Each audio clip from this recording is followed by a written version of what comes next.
In this lesson, we'll discuss some options and hidden features that are helpful for when the need arises. Some of these are adjusting the pen up speed, the continue function, and the view and home options.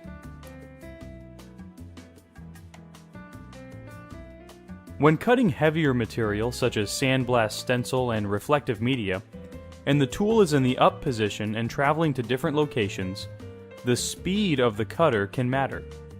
If the speed is too high, this added speed could cause skewing. That's why it's recommended to slow down the tool up speed. The tool up speed is somewhat independent of the normal speed that we would set in a condition. To slow the tool up speed, press the pause menu key. Press the 1 key for tool.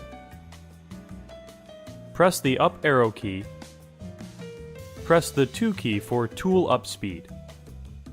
The tool up speed is at auto. This means that it is set to the same speed as the pen down speed, or speed in your condition setting.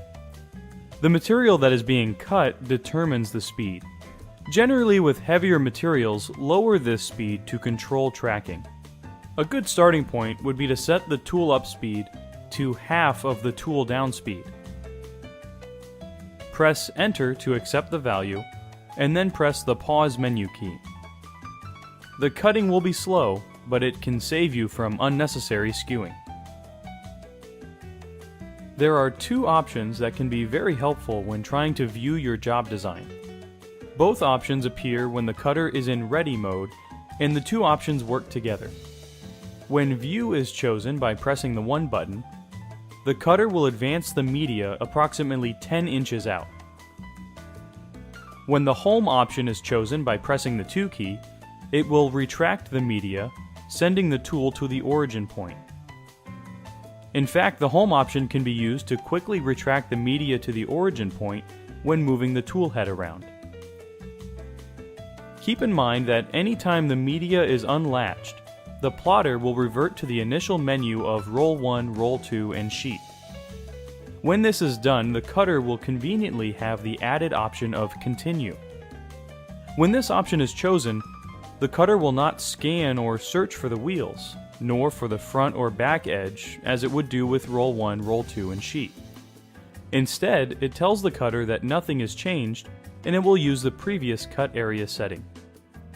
This becomes handy when you may need to straighten the media if it loaded at a slight angle. Here's how this works. First, hold the media with one hand and pull the media set lever down. Next, straighten the media. Bring up the media set lever, and then on the control panel, press the 4 key for Continue. As you can see, this is a time saver.